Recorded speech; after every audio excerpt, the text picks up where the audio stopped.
네, 현재 시각 8시 24분 지나갑니다. 지금 보고 계신 머니쇼 유튜브에서 라이브로도 시청 가능하니까요. 많은 시청 부탁드립니다.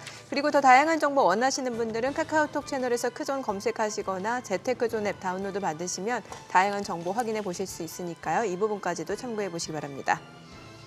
간밤 뉴욕 증시, 사실 지난주 대선 후보 TV 토론 이후에 트럼프 리스크라고 하면서 좀 채권 시장은 좀 불안한 움직임인데 주식 시장은 좀 별개로 올라가고 특히 기술주들이 또 많이 올랐네요. 네, 그렇네요. 예. 그동안에 이렇게 주식시장 시황을 설명하면서 갖다 끌어다 썼던 것들이 힘을 못 쓰고 있습니다. 그동안에 국채금리, 국채 수익률 오르면은 주식 빠지고 했는데 맞아요. 별개인 것 같아요. 요즘에. 이제 또 별개로 가고 있고 유가도 어제 많이 올랐잖아요. 네네. 이렇게 되면 또 장 빠지면서 또 유가로 인한 인플레이션 재가속 우려 이런 식으로 했는데 전혀 별개고. 또 제조업 PMI 안 좋았는데 안 이것도 좋- 오히려 시장의 소재로 인식하고 예. 그렇게 인식을 하고 그냥 글쎄요. 오르고 싶나 봐요. 오르고 싶 네, 시장이. 오르고 싶고 네. 어제도 뭐 사실 그 M7이 다 한 거 아닙니까? 그렇죠. 그런 예, 상황, 그런 아마존, 애플, 마이크로소프트, 엔비디아는 강보합권이긴 했습니다만 테슬라 또 간밤에 많이 올랐고. 예, 그러니까요. 야, 근데 이제 좀 어제 우리 장이 네. 우리 시장이 뭡니까? 서울 외환시장에서는 어제 환율이 1,379원 30전으로 마감을 했는데 네. 지금 새벽 2시에 끝난 거는 또 84원 10전이니까 아, 이거 이제 좀 헷갈리게 됐어요. 그러네요. 아니, 그러니 우리 서울에서 이제 장 마감하고 나서 해 떨어지고 많이 움직이네요 보니까. 그러게 변동성이 더 큰 것 같아요. 변동성이 커지고 있고. 네. 예. 프랑스도 어제 선거 결과 이렇게 투표 결과가 나오면서 여론조사 했던 것보다는 그 RN, 그 르펜 쪽에 국민전선이 여론조사보다는 좀 득표율이 낮다. 또 2차 결선 투표 가서 또 봐야 된다. 이런 네. 차원에서 아주 강하게 시작했는데 또 음봉이네요. 음봉인 거 그러게요. 보니까 시장이 지금 이렇게 막 바삐들 움직이고 있는 와중에 변동성은 커지고 있는 것 같고 그나마 제일 편안한 게 네. 익숙한 종목들, 미국 기술주들인 것 같아요. 그죠? 그동안 시장 상승을 이끌었던 종목들. 네. 예.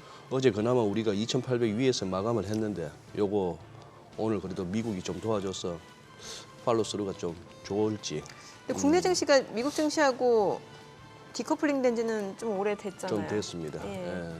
어쨌든 빠질 때도 이게 덜 빠지고 오를 때도 덜 오르고 때리고 낚아채지 말고 쑥 한번 밀어줘야 되는데 팔로스루가 길어야 돼요. 막 이번 기회에 2,850 애초에 찍었던 좌표가 그쪽인데 네. 7월 달에 한번 보고 그다음 고민했으면 싶은 뭐 개인적 바람입니다. 네, 예. 철저하게 대응의 구간이죠. 그렇습니다. 지금은 네. 예측보다는. 저는 그로스 리서치 이재무 대표 함께합니다. 어서 오세요. 어서 오십시오. 네, 안녕하세요. 네. 대표님. 상반기. 어떻게 보셨어요? 상반기 전체적으로. 네, 상반기는 지금 제가 올해 연간으로 봤을 때 일단 네. 한 2,300에서 한 2,800 이 정도 이제 그 지수로 봤을 때 얼마요? 상단 2,800, 상단 국내 증시. 2,800. 예. 하단 한 2,300 이렇게 봤는데요. 그거는 전망가 아닙니다. 네네. 그 안에서 이제 차라리 움직이지 2,000에서 않을까. 3,000을 하시지. 그러면 네네. 절대 안 틀리는데. 그래서 이제 그 안에서 움직이지 않을까 했는데요. 일단은 제가 이제 바라봤을 때는 대체로 그래도 제가 이제 시장 그 예상했던 지수 범주 내에서 움직였고, 네. 그 다음에 이제 3년부터 이어졌던 이제 그 증시의 어떤 강세장 이게 올해 상반기에 이어졌다라고 지금 평가를 하고 있고요.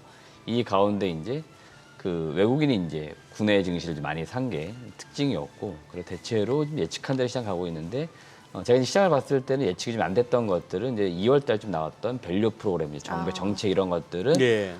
국내 증시가 그동안 좀 저평가돼 있던 기업들이 올라오는데 좀 많이 견인을 했다. 네. 그래서 지금 국내 증시가 또 쉽사리 많이 안 밀리는 것들도 사실은 저평가된 기업들이 일부 좀 한 단계 올라와 있는 게 있습니다. 뭐 은행주, 보험주 이런 것들이 네. 좀 올라와 있는데 이런 기업들은 전통적으로 펀더멘털이 받쳐주는 기업들인데 이런 기업들이 올라와 있기 때문에 이런 기업들이 또 올라갈 때 천천히 좀 올라왔고요. 그다음에 그러다 보니까 내려간다 하더라도 천천히 내려갈 거라서 지금은 무언가 굉장히 견고한 이제 그런 모습을 보여주고 있는 게 상반기 시장의 특징이었다라고 좀 보고 있고 대형주 중심, 그러니까 큰 종목 위주로 간 것도 맞는 것 같습니다. 네네. 상대적으로 코스닥에는 좀 두각을 나타내는 기업이 있었지만 대출을 많이 다 같이 갔다 이런 분위기는 아니었던 것 같아요. 그렇죠. 그래서 코스피는 다 같이 갔는데 코스닥은 거의 뭐 개별주 움직임이었고 코스닥에는 지금 시총 상위에 있는 갭들이 어떻게 보면 많이 바뀌었습니다. 뭐 코스피로 넘어간 갭들도 있고 새롭게 아랫단에 있던 갭들이 위로 좀 올라오기도 하고 그래서 지금 시총 상위 있는 갭들도 많이 지금 순위가 바뀔 정도로 코스닥은 거의 뭐 개별주 장세였다 이렇게 좀 보겠습니다. 저는 궁금한 게 이제 하반기에는 이런 시장 상승을 주도했던 상반기에 시장 상승을 주도했던 종목들이 더 갈 수 있을지 아니면 뭔가 좀 키 맞추기 순환매가 나타날지 요거 좀 궁금하거든요. 개인적으로는 상반기는 강했던 섹터가 저는 하반기도 좀 갈 거라고 봅니다. 아, 더 갈 수 있고. 대체로 지금 반도체, 그다음 자동차 이쪽은 더 간다라고 보고 있고요. 뭐 이번 주에 삼성전자 잔정 실적이 나오겠지만 네네. 이제 계속 분기로 보시면은 점점 그 숫자가 이제 좋아지는 모습이 나오고 있고 어제도 이제 수출 데이터 나왔지만 반도체는 뭐 역대 최대 뭐 네. 수출이다 이렇게 이야기 지금 나올 정도로 반도체만 지금 놓고 볼 때는 상당히 좋은 이제 상황입니다. 그렇기 때문에 국내 이제 지수 특히 외국인들이 바라볼 때는 한국은 주로 뭐 자동차, 반도체 이런 걸 많이 수출하는 국가다라고 인식되어 있기 때문에 이런 쪽이 지금 상당히 수출이 좋다는 것들은 결국 실적이 좋다는 거라서 이쪽이 당분간 더 갈 거라고 보고 있고요.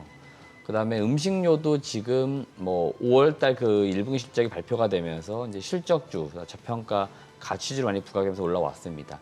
음식료도 좀 더 이제 갈 것 같아요. 그래서 음식료도 갈 것 같고 화장품은 음식료와 비슷한 시점에 비슷한 맥락으로 올라오긴 했는데 화장품은 어제도 이제 수출 데이터 일부 나오긴 했는데 월간 단위로 약간 이제 숫자가 좀 꺾이고 있습니다. 네. 그래서 화장품주는 좀 더 갈 수 있을지는 한번 체크는 좀 필요해 보여요. 왜냐하면 월간으로 지금 봤을 때는 이제 약간 좀 판매되는 또 그러니까 해외로 수출되는 것들이 약간 좀 줄어드는 모습이 있기 때문에 그동안 우리나라 화장품주들이 해외 특히 미국 쪽에서 많이 이제 팔리고 있습니다. 특히 인디 브랜드들이 많이 팔리고 있습니다. 그래가지고 유통이라든지 인디 브랜드 업체들 주가가 강했는데 지금 이제 수출 데이터 약간 월간으로 꺾이는 모습이 있고요. 그래서 화장품주는 살짝 어떤 흐름을 좀 체크는 해봐야 될 것 같다라고 좀 말씀드려보고 싶습니다. 식료품하고는 약간 뷰가 다르네요. 네, 음식료 쪽은 저도 이제 계산을 해보지만 밸류에이션은 아직도 부담이 없는 종목들이 많이 있습니다. 그래요? 그러니까 이제 더 갈 수 있다라고 해도 사실은 말하는 사람도 부담이 없는데 네. 화장품주는 저도 최근에 올라올 때 보면은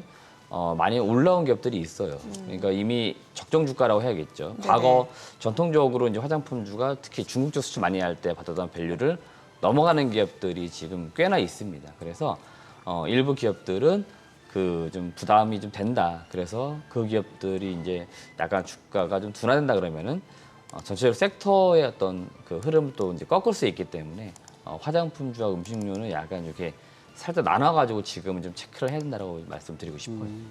올라갈 때도 급하게 올라가더니 또 빠지는 저 하루에 낙폭도 어지간하네요. 지금 화면에 보니까 뭐 우양이 어제 뭐 18% 넘게 빠졌네요.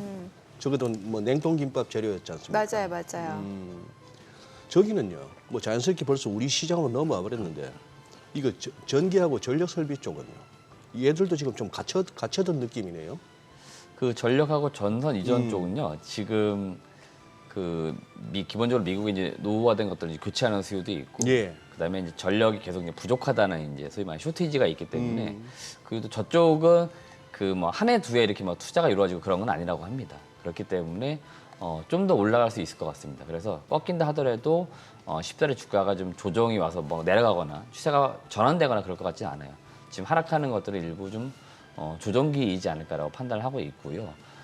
계산해봤을 때 적정 주가인 기업들도 있지만 역시나 좀 적정 주가를 넘어간 기업들도 꽤 있습니다. 네네. 그러니까 제가 몇 차례 반복적으로 말씀드리고 있는데요. 22년도에서 23년도 올라올 때 영업이익의 증가율하고 예. 분명한 건 23년도에서 24년도 그 올라올 때 증가율, 그리고 24에서 25 넘어갈 때 이익의 증가율이 좀 차이가 있거든요. 네. 22년에서 23년도 넘어올 때죠. 그때 실적의 증가율이 굉장히 컸습니다. 올해도 분명히 증가는 하는데 그 증가폭은 확연하게 좀 준다는 거예요. 그래서 분명히 이익은 증가하니까 주가가 더 가는 건 맞는데 올라가는 속도가 좀 이제 차이가 있을 거라는 거예요. 작년에 많이 올라갔거든요. 예. 올해 상반기도 많이 올라왔고 기대치가 있어서 그래서 제가 볼 때는 지금부터 이제 속도 조절을 좀 하지 않을까 저렇게 보고 있는 섹터 중에 하나입니다. 2차 전지는 어떤가요? 최근에 보니까 그 에코프로, 에코프로 BM이 조금 반등 움직임을 보여주고 있고 또 아니면 셀 업체들 주가 있잖아요. 삼성 SDI, LG 에너지 네. 솔루션 이런 쪽도 좀 움직임이 나타나고 있거든요. 저도 어제 이제 시장을 볼 때 제일 의아했던 섹터가 2차 전지. 예, 예. 그리고 어제 테슬라도 주가가 올랐잖아요. 아니, 이번 주에 그 유럽 연합에서 중국 전기차 관세 부과 예정이라면서요. 네, 뭐 그런 건 이미 사실 알려져 다 있는 알고 것들이 있던 이제 시행되는 얘기인데. 거기 때문에 사실 저게 뭐 주가 영향을 미칠 요인들은 아니었고요. 2차 전지가 어제 올라왔는데 저도 이제 다른 이제 뭐 시황 평가나 뭐 섹터 평가하신 분들의 의견을 봤지만 그닥 올라온 것에 대한 명확한 이유가 지금 없습니다. 많이 떨어져서. 네, 제가 볼 땐 그래서 그냥 순환매였지 않나. 어제 반도체나 좀 기존의 소위 말하는 주도주 쪽 잘 보시면은 많이 내려왔습니다. 네. 차익 실현 나왔는데 그 자금들이 이제 저런 쪽으로 일부 들어간 것 같아요. 그래서 저는 2차 전지가 어제 올라온 거는 뭐 반갑긴 하지만 이게 추세를 전환시킬 시점은 분명히 아니다. 원래 하반기 정도면 2차 전지가 좀 올라갈 수 있다고 보셨잖아요. 그럼 그 하반기는 네. 지금보다는 좀 말고 더 뒤에입니다. 추워졌을 때? 네네네. 제가 바라보는 시점은 사실은 8월은 그 우리나라의 입장에서 놓고 볼 때 LG 엔솔이 그 4680 원통형 배터리를 만들기 때문에 하나의 모멘텀이지 이게 뭐 엄청 추세를 돌릴 시점은 아니고요. 역시나 어제 수출 데이터 나왔지만 그렇게 숫자가 좋지는 않습니다. 그리고 우리나라 양극재 업체들이 뭐 리튬이나 이 광물 가격 영향을 많이 받고 있는데 이런 쪽도 가격이 지금 낮아요. 그러니까 뭐 단가가 올라올 수 있는 시점은 아니죠. 양은 좀 늘었을지 모르겠지만 그래서 2차 전지가 지금 올라올 시점은 아니다. 근본적으로 올라오려면은 결국에는 이제 소비 심리가 살아나야 되고 그러려면 이제 금리가 내려가야겠죠. 그래서 일반 소비자들이 좀 주머니 사장이 좀 현금이 좀 풍부해지면 그때 다시 자동차를 구매하든 전기차를 구매해서 소비 심리가 살아날 수 있는데 지금 뭐 전기차 구매가 이렇게 막 활발한 그러지 않습니다. 그렇기 때문에 2차 전지 주는 지금보다는 좀 올라올 수 있는 시점을 뒤로 미루는 게 좋겠다는 의견을 좀 드리고 싶어요. 아니 지금 저렇게 현재 우리 이 대표님 설명하는 중에 어제 각 섹터별로 주식 움직임을 갖다 이렇게 화면에 정리해서 나오는데 지금까지는 전부 펄해요. 방금은 자동차주였고 아까 뭐 식품 관련주도 네네네. 그렇고 전기 전력 설비 쪽도 그랬고 도대체 이 와중에 어떻게 지수가 올랐죠? 뭐가 올라서 어제 그나마 어제 뭐 CXL 관련주 아니면 또 바이오 쪽에서는 비만 치료제라든지 지금 나오네요. 비만 치료제 CXL 다 정리가 돼 있네요. 네. 실제로 어제 좀 시총 상위 있는 갭 중에 올라온 건 2차 전지 종목들이 많이 올라왔어요. 네. 그래요? 그래서 2차 전지 주들이 그래도 지수를 좀 견인한 편이에요. 저 종목들이 시총 거의 20위 안에 대부분 지금 들어와 있기 그렇죠. 비중이 때문에 크니까. 저쪽도 사실은 시총 비중을 봤을 때는 만만치는 않습니다. 그래서 어제 삼성전자나 하이닉스가 좀 조정이 있다 하더라도 많이 빠진 것도 아니라 강보합이나 보합 정도였고요. 실제로 이제 2차 전지 쪽 종목들이 올라오면서 일부 좀 지수가 약간 좀 올라온 측면이 있습니다. 지금 재밌는 게 상반기 이제 어느 쪽을 제일 많이 샀는가 보니 외국인은 삼성전자. 근데 우리 개인은 네이버로 나오네요. 집계한 결과가. 아 이거 네이버는 네이버는 이게 참 어제 저 당구장이 당구장 친구가 교수님이신데 저걸로 지금 끙끙 앓고 있더라고요. 부인한테 말도 못하고 사고 나서 뭐 한 2, 3일밖에 못 누렸대요. 그러고 나서는 계속 흘러내리는데 손절 타이밍도 놓쳤다 이런 말씀을 하시는데 아마 지금 대부분의 개인 투자자분들의 상황이 압축된 그런 어떤 뭐 얘기 같은데 오 이거 지금 이 부분 우리 쪽에 이 플랫폼 기업들 이거 어떻게 봐야 될까요? 빠져도 너무 빠지는 거 아닙니까? 진짜 희망이 없나? 개인적으로는 이제 네. 네이버는 좀 많이 빠졌다고 생각합니다. 네. 싸다라고 생각하고 네. 여전히 저는 카카오는 좀 아니다라고 카카오는 말씀드리고 아니다. 있습니다. 그래서 네이버만 일단 좀 의견을 드려보겠는데요. 네. 네이버가 뭐 카카오도 마찬가지입니다. 그 한 3, 4년간 주가 강했던 시기가 21년도 네. 때고 그 다음에 이제 금리가 그 올라가는 시기에 지금 주가가 이제 역으로 움직였습니다. 지금 금리가 높은 상태에서 지금 네이버라든지 카카오 이른바 플랫폼 기업들 주가가 강하지 않거든요. 네. 그러면은 이 주가를 이제 되돌릴 수 있는 이제 가장 큰 트리거 요인은 저 개인적으로 봤을 때는 금리이지 않을까라고 보고 있습니다. 그래서 이제 금리가 좀 그래도 내려오면서 소비 심리도 살아나고 그 다음에 기업들도 이제 광고도 많이 하고 그래야 네이버에게 약간 뭔가 이 실적에 대한 모멘텀이 될 수 있기 때문에 저는 그런 측면에서 이 네이버 플랫폼 같은 기업들은 이제 금리가 좀 내려와야지 좀 주가가 올라갈 수 있다고 보고 있는 거고요. 기본적으로 네이버에 그냥 펀더멘탈만 놓고 보면은 실적만 놓고 볼 때 실적은 그럼 계속 내려가고 있냐면 그렇진 않아요. 매년 올라가고 있습니다. 그래서 지금 이제 실적은 계속 좋아지고 있는데요. 물론 이제 인수한 기업들의 연결 실적에 반영된 것도 있겠지만 실적 계속 좋아지고 있고요.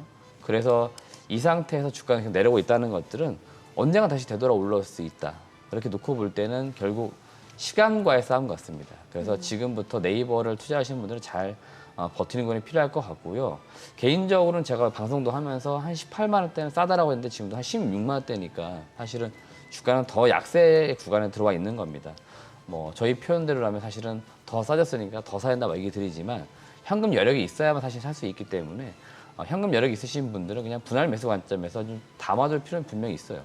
네이버 주가가 지금 계속해서 내려간다고 해서 계속 내려갈 거냐? 그렇지는 않을 거라고 봅니다. 언젠가 되돌아 올라갈 건데 그 되돌아 올라올 수 있는 그 시점이 언제냐 이게 중요해 보이고요. 최근 상반기 또 약간 악재랑 막재될 수 있는 것들이 일본 쪽의 그 라인 사태이지 않습니까? 예. 그런 것들이 좀 일부 좀 안 좋게 주가 작용한 것으로 보이고 최근에 호재가 될 수 있었던 네이버 웹툰의 상장은 예상보다는 몸값이 좀 낮았죠. 예상 시총은 뭐 한 5조 이상 될 거라고 했는데 지금 대략 한 4조 원대 상장을 하니까 네이버가 가지고 있는 지분 가치가 좀 떨어지는 거잖아요. 그렇기 때문에 아마 그런 점들이 다 좀 호재가 될 수 있었는데 되려 약간 가치가 절하되면서 악재가 된 건 아닌가라고 보고는 있습니다. 잠깐만요. 이 대표님. 저 부분 지금 네이버 웹툰 상장이 악재 저렇게 이제 자막이 나오는데 제가 한번 좀 짚어볼게요. 뭐 조심스럽긴 합니다만 우리 국내 증시가 늘 물에 물 타고 그래서 늘 밍밍하게 갈 수밖에 없는 어느 세월에 3,000포인트 이 소리에는 저게 큰데 자꾸 쪼개기 상장 말입니다. 아니 지금 저의 이 단순한 얘기가 사실입니까? 아니면 뭔가 오해하는 겁니까? 기존의 네이버 주가에 네이버 웹툰이라는 것이 뉴욕에 상장되기 전에 네이버 웹툰에서 벌어들이는 돈, 네이버 웹툰의 가치도 네이버 주가에 포함되어 있지 않았나요? 당연히 포함되어 있죠. 네. 그런데 저걸 쪼개면 당연히 네이버 주가는 떨어질 거 아닙니까? 그럴 수는 있죠. 아무래도 뭐 소위 말하는 분할 이후 쪼개기 상장처럼 예. 그렇게 될 수는 있죠. 예.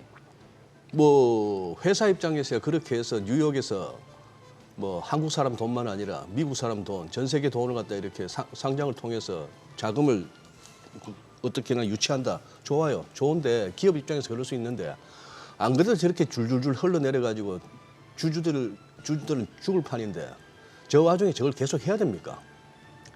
이른바 쪼개기 상장을 예, 해야 예. 되는 거냐? 예. 저는 개인적으로는 이제 쪼개기 상장 자체 좋아를 하지는 않습니다. 제가 이제 카카오그룹 자체를 네. 안 좋아하는 이유도 계속 보시면 이제 쪼개기 상장을 하죠. 예. 그래서 이제 기존에 이제 상장돼 있던 기업의 어떤 주가가 떨어지는 게 안 좋다라고 하는 거고 사실 해외만 보더라도 대부분은 모에서 한 개만 상장돼 있고 그런 경우가 굉장히 그렇죠. 많잖아요. 그래서 우리도 사실 그런 게 필요한데 국내 기업들은 유독 좀 저런 게 좀 많은 건 사실이었고 지금까지 늘 그래 왔습니다. 그래서 그거는 좀 이제 개선이 필요하기 때문에 정부나 이런 쪽에서도 물적 분할 이후에 쪼개 상장할 경우에는 기존의 모회사에게 뭔가 그 주가 방어할 수 있는 요인들을 제시하라고 했던 거지 않습니까? 그게 아마 22년도일 겁니다. 정책에 나왔던 것들이. 예. 그래서 이제 그런 것들이 지금 나왔지만 실제로 일부 좀 시행되는 것처럼 보였지만 최근에는 뭐 또 조용합니다. 그렇게 그닥 얘기들은 없는 거고요. 그냥 우리 주주 이제 입장에서 그다음에 경영자 입장에서 생각해 봤을 때는 상장하는 것 자체가 자금 조달의 이슈가 있는 거죠. 자금을 조달해 가지고 무언가 미래 성장을 위해 투자하겠다고 하는 거지 않습니까?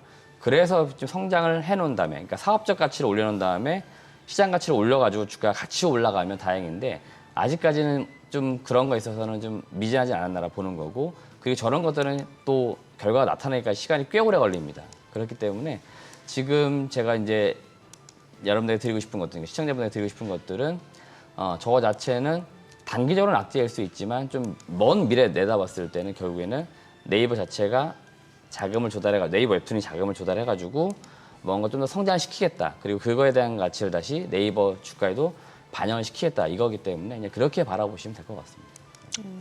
뭔가 신성장 동력이 있어야 될 텐데 사실 광고 매출 같은 경우는 이미 플랫폼 자체의 영향력이 좀 줄어든 지 오래됐잖아요. 뭐 맞습니다. SNS 쪽 요즘 그쪽 광고 많이 하고 네네. 뭐 인스타라든지 아니면 유튜브 이쪽으로 많이 빠지다 보니까 뭔가 네. 신성장 동력이 필요하긴 하겠네요, 확실히. 네이버도 이제 기존에 소위 말하는 캐시카우가 있고 계속 사업을 분명히 늘리고는 있습니다. 네네. 그래서 지금 늘리는 가운데 네이버 웹툰도 있는 거고 최근에 국내에서 서비스를 개시한 뭐 스트리밍 서비스도 치즈집 같은 것도 있는 거고 뭐 미국 쪽에 있는 쇼핑인 포시마크도 인수하는 거고 이렇게 자꾸 다각화를 하고 있는 거죠.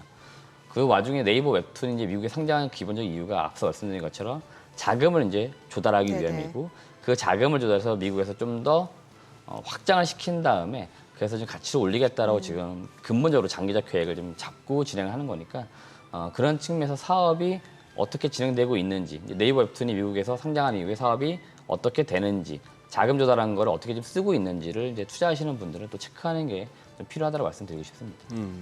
이번 주 삼성전자 잠정 실적 발표하잖아요. 네네. 뭔가 이제 반도체주들 향방에 좀 영향을 미칠 수 있을 것 같은데 이 부분 좀 맞습니다. 짚어볼까요?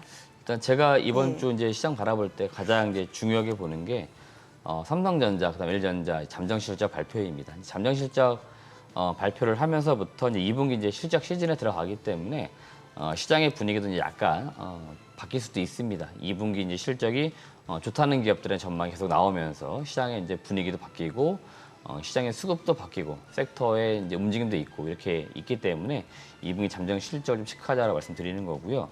우선 숫자로 놓고 볼 때 2분기 영업이익이 대략 한 8.2조 원 정도 전망이 되고 있는데 어제까지 나온 이제 최근 전망을 보니까 한 8.5조 원까지 지금 3천억이 더 증가할 거다라고 지금 이야기가 나오고 있습니다. 추정치가 상향 조정되고 있기 때문에 일단 잠정 실적 숫자로만 놓고 볼 때는 대체로 시장 추정치 부합 또는 상회하지 않을까라고 좀 보고 있습니다. 그렇기 때문에 여러분들 실적 숫자를 볼 때는 그렇게 체크하시면 될 것 같고 역시나 우리가 가장 관심이 높은 건 반도체 쪽인데 반도체가 대략 한 4.8조 원 정도 예상이 되고 있습니다.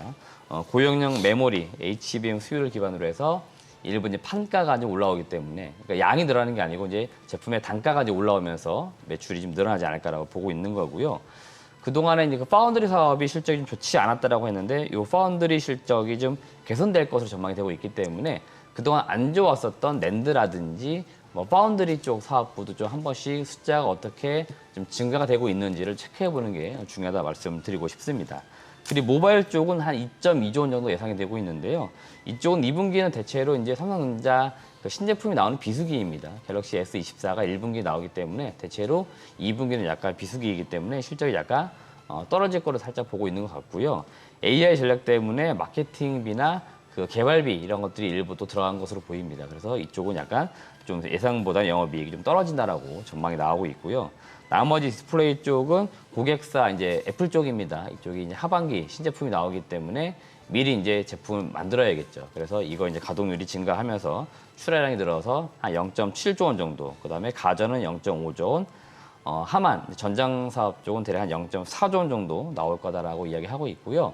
이번 주 나오는 건 잠정 실적입니다. 숫자만 일단 나올 거예요. 매출하고 영업이익만 나오고 실제로 실적 발표 이후에 IR은 아마 이번 달 말 정도에 있을 건데 시장에서 아마 가장 궁금해하는 건 역시나 그 HBM3E 요 제품을 대체 엔비디아에 언제쯤 납품할 수 있을까? 글쎄. 이거에 가장 아마 방점을 두고 질문이 계속 나올 겁니다.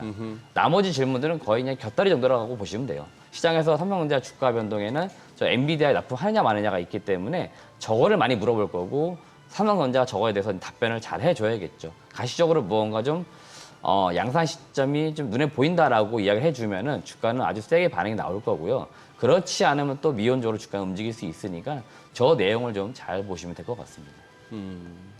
예.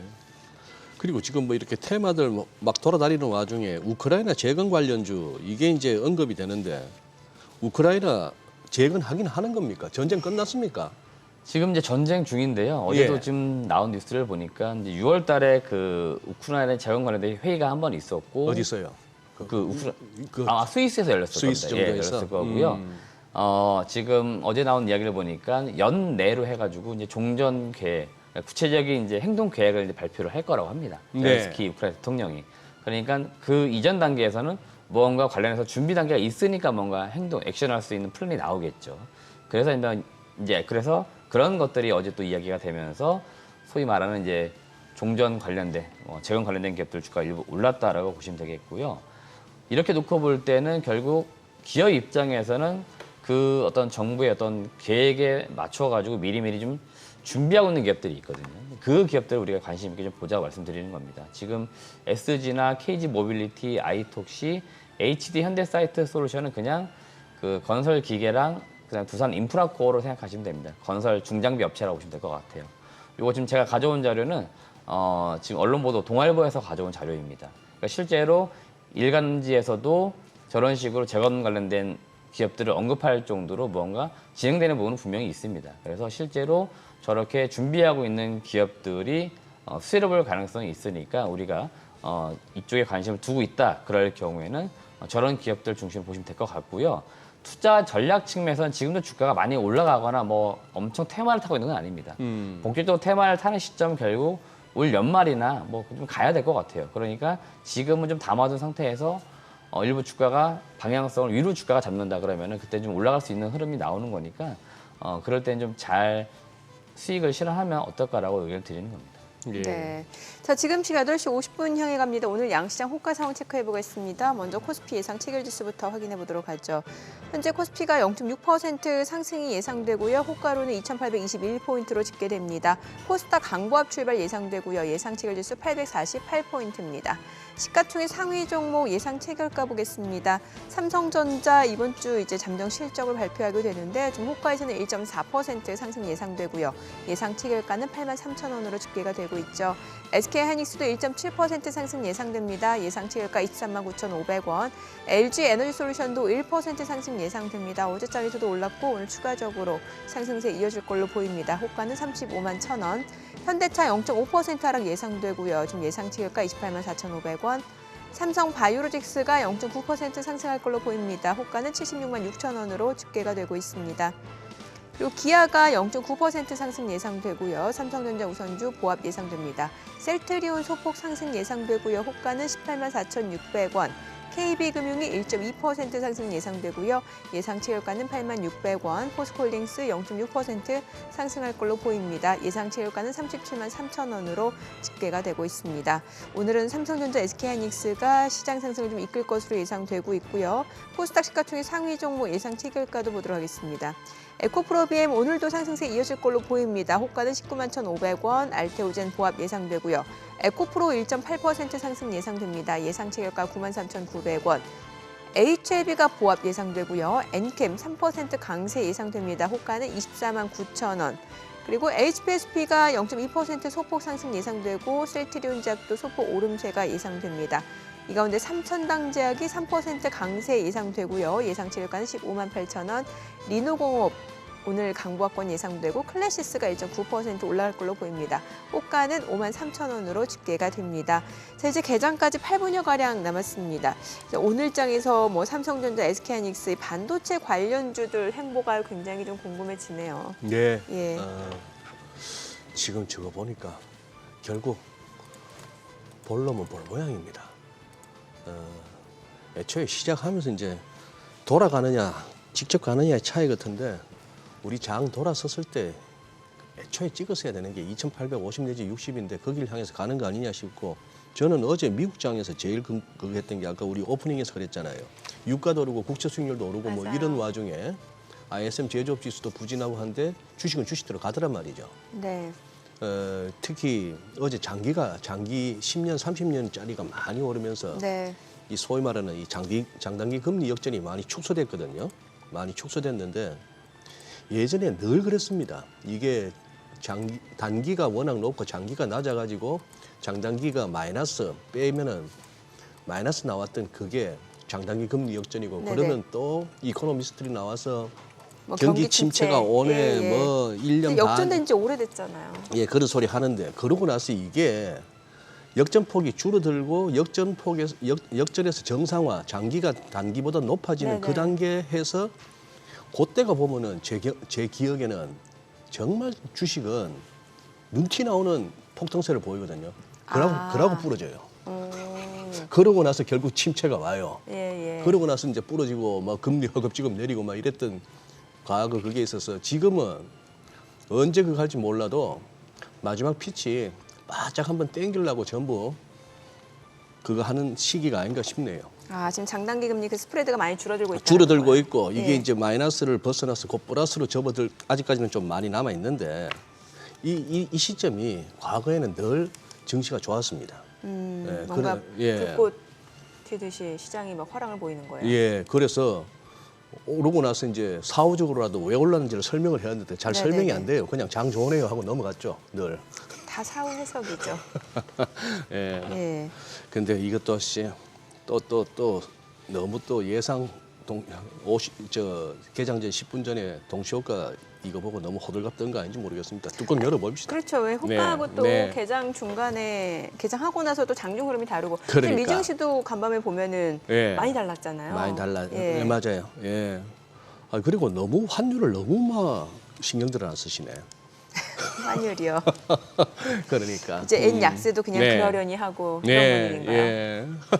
그러려니 하나 봅니다. 옛날에는 진짜 1250원만 넘었어도 이거 뭐 뭔 일 나나 싶었는데 네. 이제는 뭐 1400을 갖다가 조만간에 터치하겠다고 하는 분위기인데도 이 환율로 인한 어떤 절박함이나 위기감은 안 느껴지네요. 역지 자체가 높아졌나 봐요, 전반적으로. 그런가 봐요. 내성이 생겼다라고 표현할 수도 있을 것 같고요. 네.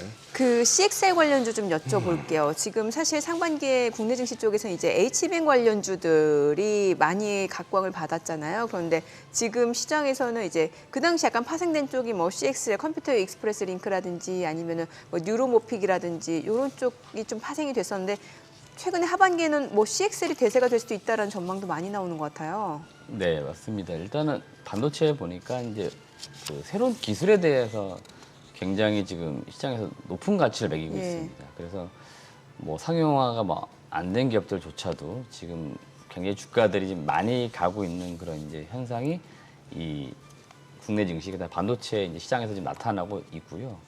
지금 이제 자막에 나오고 있지만 뭐 엑시콘 그다음에 오키스전자, 네오셈 이런 이제 장비도 잘 보시면 현재 뭐 개발을 했거나 이제 개발 중인 정도입니다. 그러니까 삼성전자가 이제 저거와 관련해서 양산대에 들어가게 되면은 네. 해당 기업들의 이제 장비가 많이 들어갈 것이다. 뭐 이런 거에 대한 기대치가 지금 주가에 많이 반영이 되어 있습니다. 그래서 지금은 저게 뭐 되느냐 안 되느냐 뭐 이걸 우리가 논하기보다는 지금 저 흐름을 따라가는 게 맞는 것 같아요. 전통적인 장비군들은 지금 잘 보시면은 주가가 이렇게 그 역배열이라고 하죠. 내려가고 있는 기업들이 굉장히 많습니다. 여전히. 그러니까 새로운 기술에 대한 이제 부각을 새로운 이제 기술에 대해서 지금 소위 말하는 시장에서 가격을 매기는 이런 이제 흐름이 있기 때문에 CX에 관련된 기업들도 분명히 보기는 봐야 될 것 같고 뭐 뉴로모픽도 마찬가지입니다. 네. 지금 뭐 사실 사용화 이런 거 되려면 아직 멀었지만 뭐 벌써 몇 해 뒤에 걸 다 끌어다가 지금 기업 가치들을 매기고 그런 과정이 있기 때문에 이제 관련 기업들을 보긴 봐야 되는데 저는 이제 약간 보수적으로 시장을 사실 보기 때문에 저쪽에 있는 기업들을 이렇게 추천드리고 싶지는 않아요. 아, 뭐 CX를 비롯해서 뉴로모픽. 네, 결국 무슨 얘기냐면 기대치로 올라온 쪽에 대해서는 나중에 숫자가 받쳐지지 않으면은 주가가 그냥 부러지는데 저렇게 저점에서 상당히 많이 올라간 기업들이 대체로 뒷받침 안 됐을 경우에는 천천히 흘러내리면서 아주 오랜 기간 이제 힘들게 하는 경우가 있기 때문에 제가 늘 말씀드리지만 저 CXL, 뭐 뉴로모픽, HBM 뭐가 됐든 간에 처음 이제 상승이 나왔다 싶을 때 차라리 그때 들어가는 게 차라리 좋다는 거죠. 그러니까 저점일 때. 지금 많이 올라온 쪽에서는 투자하기엔 상당히 부담이 있기 때문에 개인적으로 많이 올라간 기업들에 대해서는 이제 권해드리고 싶지는 않습니다. 네. 저기도 개장 전에 저기도 한번 짚어주시죠. 이거 타이밍 잘 잡아서 잘 올라타면 이거 완전 대박이고 타이밍 잘못 잡으면 진짜 또 고생하는 쪽이 바이오인데 바이오 제약 쪽인데 여기는 지금 어떻게 봐야 될까요? 지금 제2의 알테오전 뭐 이 차자 이런 분위기가 시장에서는 많이 느껴지는데 혹시 뭐 보이는 기업이 있습니까? 일단 올해 그 상반기 그 바이오 기업들의 네. 특징은 이제 쓰면 스타 종목들이 많이 나온 거죠. 스타 종목들이. 그래서 주목받은 기업들만 주목을 계속 받았습니다. 네. 대표적인 기업이 이제 알테오젠, 뭐 삼천당 제약, 에이플 예. 바이오 예. 이런 기업들인데 이들 기업들이 주목을 많이 받는 배경에서 또 주목을 받을 만한 포인트를 받았다는 게 또 핵심인 것 같아요. 그러니까 소위 말하는 기술 이전이라든지 이런 걸 토대로 기업이 어떤 계속적 성장을 할 수 있는 근본을 만들어 놓은 기업들이죠. 그러니까 예. 이런 기업들이 가치가 좀 더 올라왔다라고 보시면 될 것 같고요. 예. 반대로 이 신약 개발 쪽에서 자금 조달이 어려워서 임상도 못 들어가고 있거나 계속 좀 허덕이고 있는 기업들이 있거든요.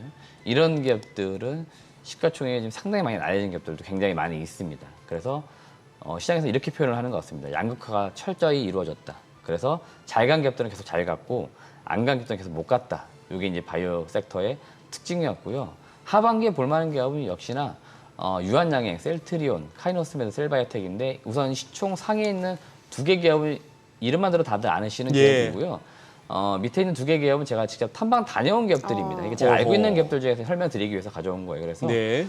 결국 무슨 얘기냐면은 기업이 계속 바이오 쪽은 기술 개발해서 기술 수출을 해야 되잖아요. 네. 그럴 가능성이 있는 기업들을 지금 시점에서 한번 찾아보자 했을 때 유한양의 셀트리온 지금 결과를 계속 내고 있는 기업들이에요. 그러니까 바이오를 투자하고 싶은데 내가 잘 모르겠다. 그럼 유한양의 셀트리온 같은 기업을 투자하는 거고 지금 단기적인 모멘텀을 앞두고 있는 기업들이 카이노스메드 제가 탐방 때 파킨슨병 치료제 아마 그 바이오 네네. 기업 개장하고 조금 더 들어보도록 네네. 하겠습니다. 오늘 국내 증시 개장합니다.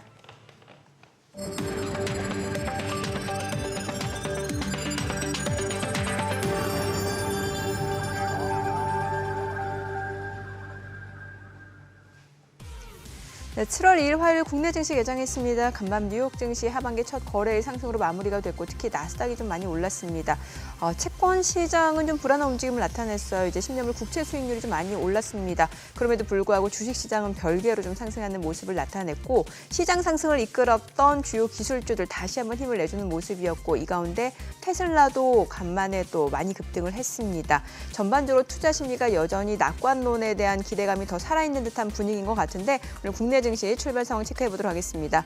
코스피 호가와는 분위기가 좀 다릅니다. 0.2% 소폭 하락입니다. 2,799포인트. 보합권이라고 볼 수 있겠죠. 코스피 코스닥 양시장 지금 보합권 출발 나타내고 있고요. 시가총액 상위 종목 시초가 보도록 하겠습니다. 삼성전자 이번 주에 이제 잠정 실적 발표하게 되는데 지금 주가 자체는 0.4% 지금 상승을 보여줍니다. 82,200원 그리고 SK하이닉스는 보합이고요. LG 에너지솔루션이 3.6% 강세입니다. 359,500원. 현대차가 1.7% 떨어집니다. 281만 1,500원이고 삼성바이오로직스가 약보합 출발 보여주고 있는 상황이고요. 기아가 1% 떨어집니다. 12만 7,100원이고요. 삼성전자 우선주 약보합권, 셀트리온 역시 보합권 18만 4천원, KB금융도 보합이고요. 포스코홀딩스도 역시 보합 37만 1,000원권, 지금 강보합권 움직임 나타내고 있습니다. 오늘은 역시나 2차 전지 셀 쪽 흐름이 좋네요. 삼성 SDI도 0.5% 상승 보여주고 있고요. LG화학도 0.7% 올라갑니다. 그리고 포스코홀딩스도 소폭 상승세에 이어지고 있고요. 이 가운데 LG 에너지솔루션이 가장 탄력적으로 주가 상승을 보여주고 있고 SK이노베이션도 지금 11만 6,700원 1% 상승 보여줍니다. 코스닥 시가총액 상위 종목 시초가도 보겠습니다. 에코프로비엠 0.2% 상승하면서 사흘 연속 반등 흐름 이어갑니다. 18만 9천원. 알테오젠도 올라가죠. 27만 9천원. 언더 시가총액 2위까지 올라선 상황이고 에코프로도 지금 강보합권으로 92,300원. HLB는 2% 떨어집니다. 61,300원. 엔캠이 4% 강세네요. 25만 1,000원권에서 거래되고 있고요. HPSP는 소폭 떨어집니다. 38,800원. 리노공업은 0.6% 하락 중이고요. 셀트리온작 상승합니다. 93,500원. 삼천당제약이 2.8% 강세로 15만 7,300원. 그리고 클래시스는 약보합으로 51,900원입니다. 오늘 코스닥 쪽에서는 지금 제약바이오 쪽 섹터가 시장 하락을 좀 방어하고 있다라고 보시면 될 것 같습니다. 오늘 시장에서 상승을 보여주고 있는 섹터 종목들 좀 체크해 보도록 하겠습니다. 여전히 시장은 보합권 움직임 나타나고 있는 상황이고 말씀드렸다시피 2차 전지 쪽이에요. 지금 LG에너지솔루션, SK이노베이션, 삼성 SDI뿐만 아니라 지금 보게 되면 전고체 관련주들 흐름이 좋습니다. 지금 전고체 쪽에서는 미래컴퍼니가 12% 급등합니다. 26,000원이고요. 테이펙스가 3.4% 상승하면서 27,350원. 그리고 포스코엠텍은 소폭 오름세고요. 레이크 머티리얼즈가 3% 강세입니다.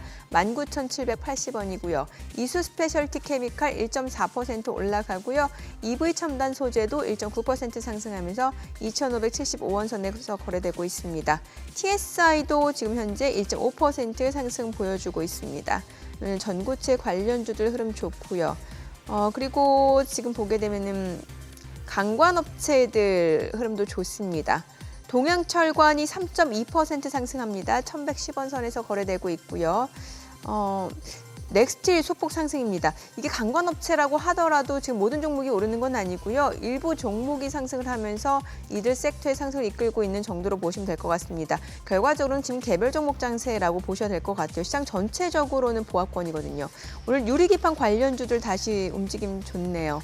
필옵틱스가 7.4% 상승합니다. 지금 21,700원이고요. YC캠도 1.6% 올라가고요.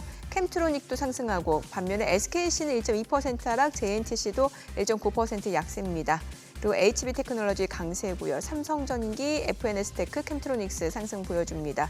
HB솔루션도 3.9% 강세입니다. 같은 섹터 내에서도 종목별로는 혼조세가 이어지고 있습니다. 오늘 그래요. 그냥 전반적으로는 종목 장세가 이어지고 있는 정도로 보셔야 될 것 같아요. 지금 시각 9시 4분 지나갑니다. 수급 상황 좀 체크해 보도록 하겠습니다. 오늘 유가증권 시장에서는 개인과 외국인 삽니다. 각각 526억 원, 398억 원 순매수고요. 기관은 961억 원 매도 우입니다. 코스닥에서도 개인 투자자는 855억 원 순매수고요. 외국인과 기관은 각각 357억 원, 422억 원 순매도입니다. 오늘 선물시장에서 외국인 좀 많이 팝니다. 2,387계약 지금 순매도를 나타내고 있습니다. 오늘 서울 외환시장 개장 상황 보도록 하겠습니다. 달러원 환율입니다. 오늘 40전 상승한 1,384원 50전에 개장이 됐습니다. 시장은 뭐 전체적으로는 보합권이고 여전히 뭔가 좀 눈치 보기 장세가 좀 이어지고 있다는 생각이 드네요. 아까 예. 동시효과 때 코스피 얼마였습니까? 0.6% 2,822포인트. 2,820인도 그러지 않았나요? 예, 맞아요. 이제 정민 앵커님 이제 묻지 마세요. 사람 바보 만들지 마시고. 제가 예, 소장님의 의견 뷰. 예, 그냥 가시죠. 그래, 지수 진짜 의미 없구나. 근데 저희 사실 앞서 얘기했잖아. 지금 시장은 예측보다는 대응의 구간이고 영역이다. 그러니까요. 그런 상황에서는 뭐 예측이라는 게 자체가 의미가 없네요. 그런 진짜 이 럭비공하고 깨구리가 어디로 튈지는 진짜 모르는 건데 그걸 갖고 자꾸 뭐 이럴 것 같습니다, 저럴 것 같습니다. 그냥 장 열리면은 대응할 수밖에 없네요. 근데 그런 말 안 하면 무슨 말을 해야 될까요? 그러네요. 그러면 이 2시간을 어떻게 채워? 매일 하는 이 모니터를. 왜냐하면은 이제 우리 시청자분들도 소장님의 어떤 견해나 뷰를 좀 궁금해하시거든요, 많이들. 근데 번번이 이렇게 호가를 가지고 장난질을 치고 또 외국인이 오늘은 살지 팔지 그것도 현물도 아닌 선물 가지고 이걸 도저히 맞출 수가 없네요. 그런 상황이라서 야 그리고 환율도 이 외환시장이 이거 새벽까지 열어놓으니까 헷갈리네요 이거. 겨우 뭐 79원 얼마로 기억하고 있다가 지금 유럽에서 새벽 2시에 끝난 그 시세를 그대로 이어지면서 84원, 전일 대비 한 5원 가까이 환율은 오르는 그런 식으로 가고 있네요. 금리 오르고 있고 미국 금리 올랐으니까 채권 시장도 하고 니케는 약간 빠지고 있고 그리고 참 알겠습니다. 이 대표님 뭐 지금 개장 초에 뭐 이렇게 특별히 그거 하는데 지금 거래량 터지는 쪽이 또 전선 쪽 이런 쪽이고 그러네요. 지금 보니까 삼성전자, 현대차도 거래가 많은 데다가 뭐 대원전선 이런 것들이 막 그거 하네. 이제 한번 지금 막 홀트 보셨을 거 아니에요. 네네. 지금 시장 성격이 어떻습니까 지금? 그냥 제가 보는 관점에서는요. 네. 테마 장세인 것 테마 같고요. 장세다. 맞아요. 눈에 띄는 테마가 아주 하나 있는 게 이제 네. 카메라 모듈 쪽. 카메라 모듈. 이 지금 이제 갑자기 종목들이 올라오는데 저도 이제 앞서 방송 들어오기 전에 이제 헤드라인 정도 예. 봤는데 그 애플이 지금 그 차세대 에어팟에 네네네 거기에도 이제 카메라 모듈을 넣는다는 이제 헤드라인 이게 기사가 내년에서 봤거든요. 내후년 양상 계획이라는데 네네 미리 그렇다 움직이긴 보니까 하네요. 이제 국내 이제 아무래도 기존 모듈 업체, 부품 업체들이 좀 그 소위 말하는 이제 테마를 받는 것 같아요. LG 이노텍도 지금 플러스 1.29 오르거든요. 그러네요. 그러니까 다른 쪽은 이제 그동안 좀 올라왔던 쪽입니다. 사실은 뭐 유리기판 이런 쪽이 다 그런데 지금 눈에 띄는 게 카메라 모듈로 좀 구분도 되고 바이오 인식으로도 구분됩니다. 근데 또 무선 충전 비슷한 것 쪽도 같아요. 그렇고, 네네. 예. 그래서 대체로 IT 부품 쪽이 최근에 특히 스마트폰이나 이런 이제 IT 기기 쪽 부품주들이 많이 주목을 못 받았었는데 오늘 일부 좀 올라오는 게 시장 일단 7월 2일자로 좀 특징이다라고 좀 말씀드리고 싶습니다. 네. 오늘 시장이 보니까 조금 하방 압력이 있는 상황이고 하락하는 종목이 좀 눈에 많이 띄긴 하네요. 그러네요. 예. 참 예. 예, 우리 또 이 대표님 다녀오신 기업 한번 또 공부해놔야겠네요. 예. 네. 어디 다녀오셨나요? 제가 이제 오늘 갔다 온 기업은 그 브랜드 엑스 코퍼레이션 기업이고요. 이 회사는 이제 그 우리가 익히 알고 있는 그 잭시 믹스라고 하는 이제 브랜드. 막 레깅스. 네네. 웬만한 여성분들은 다 알만한 그 브랜드 업체입니다. 뭐라고요, 그게? 레깅스라고 뭐 해서 필라테스나 요가 할때 요가복 있는. 이제 그 옷인데 그 레깅스. 잭시믹스라고 하는 브랜드 가지고 예. 있는 게 바로 이 브랜드 엑셀 코퍼레이션입니다. 동사가 국내에서 사업을 상당히 잘하고 있는데 제가 이제 탐방간 이제 시점부터 해서 앞으로 좀 주목을 할 거는 이제 해외 쪽인 것 같습니다. 그래서 상당히 해외에서 이제 퍼포먼스가 크게 나오지 않을까. 그래서 과거에 그 우리나라에서 한국에서만 제품을 팔다가 해외 이제 중국 뭐 이렇게 넘어갈 경우에 주가가 크게 올라간 기업들이 있고 최근에도 보시면 음식료나 그 화장품도 잘 보시면 이제 K자가 붙으면서 수출주로 이렇게 많이 부각을 받거든요. 네. 그래서 주가가 굉장히 많이 올라가는 모습이 있는데 브랜드 엑스 코퍼레이션도 그런 느낌이 살짝 있어가지고 오늘 좀 소개를 시켜드릴까 합니다. 제가 탐방한 지난 5월 31일 다녀왔고요. 제가 이거 보고서 작성을 하면서 너무도 궁금해가지고 8월달 2분기 실적이 마무리되면 다시 한번 가겠다라고 해서 제일 먼저 탐방을 잡아놨습니다. 한 번 더 체크를 좀 하려고 하는 게 있어서 예. 가려고 하는데요. 그것도 말씀드릴게요. 우선은 국내 같은 경우에는 뭐 레깅스 제품이 포화가 아니냐 이렇게 지금 이야기를 하고 있지만 실제로 내수에서도 지금 업사이드가 계속 있다라고 회사는 보고 있습니다. 우선 저 자사몰 가입자 수를 봐야 되는데 제가 22년도에도 브랜드 엑스 코퍼레이션 탐방 갔는데 그 당시에 자사몰 가입자 수가 200만 명이었습니다. 근데 지금 2년 만에 다시 400만 명, 2배 이상 증가했습니다. 저 자사몰 가입자 수가 왜 중요하냐면 동사하초 자사몰 재구매율 추이를 보시면은 21년도 63%에서 22년도 69%, 작년이 74%였는데 올해 1분기 76%. 그러니까 자사몰에 가입한 소비자들이 한번 제품을 구매한 다음에 계속 반복적으로 구매를 한다는 겁니다. 그러면 자연스럽게 매출도 늘어나지만 굳이 마케팅을 많이 안 써도 매출이 일어난다는 거예요. 그러면 회사 입장에서 비용을 줄일 수가 있습니다. 보통 브랜드 충성도가 높다라고 하는데 그 지금 충성도 높은 게 바로 이 잭시믹스 브랜드예요. 그래서 지금 상당히 잘 되고 있고요. 또 하나 중요한 게 뭐냐면 저 우먼주 매출 비중이 줄고 있습니다. 그러니까 브랜드 엑스 코퍼레이션은 레깅스, 요가복 팔기 때문에 여성 중심의 제품을 많이 팔아. 그래서 여성 비율이 너무 높아 했는데 지금 여성 비율이 계속 낮아지고 있습니다. 21년도 79%, 22년 75%, 작년 71%. 그걸 지금 누가 채우고 있냐면은 맨즈 카테고리, 남자. 그 다음에 골프웨어 브랜드 런칭했는데 이거 지금 매출이 굉장히 빨리 올라오고 있습니다. 그래요? 그러니까 매출 다각화가 지금 잘 일어나고 있는 게 국내 시장이라고 보시면 될 것 같고요. 이제 국내가 잘 되다 보니까 해외로 지금 눈을 돌리고 있는데 일본, 대만, 중국을 중심으로 일단 보시면 될 것 같습니다. 우선 일본은 지금 작년에 한 70억대 매출이었는데 올해 한 130억대 매출 올라오는 게 목표고요. 대만은 작년 4분기에 한 14억 정도 매출 찍혔는데 올해 지금 연간으로 한 100억 이상 매출이 나올 것으로 보고 있습니다. 지금부터 우리가 주목할 때는 아마 중국을 많이 주목할 것으로 보이는데요. 중국에 YY 스포츠라고 하는 유통업체가 있습니다. 이 YY 스포츠는 우리가 익히 알고 있는 나이키, 아디다스, 뉴발란스 이런 브랜드를 유통하는 업체입니다. 중국에서만 그 매장을 1만 개 이상 가지고 있습니다. 호호. 이 업체하고 작년 12월에 독점 공급 계약을 맺었어요. 그래서 올해 이제 매장 오픈할 건데 제가 지난주 금요일에 통화를 진행했는데 이번 달에 2개 매장이 오픈됩니다. 중국에서. 네. 그걸 예. 시작으로 해서 2025년까지 내년입니다. 내년까지 해서 100개의 매장을 오픈한다는 게 기본 계획입니다.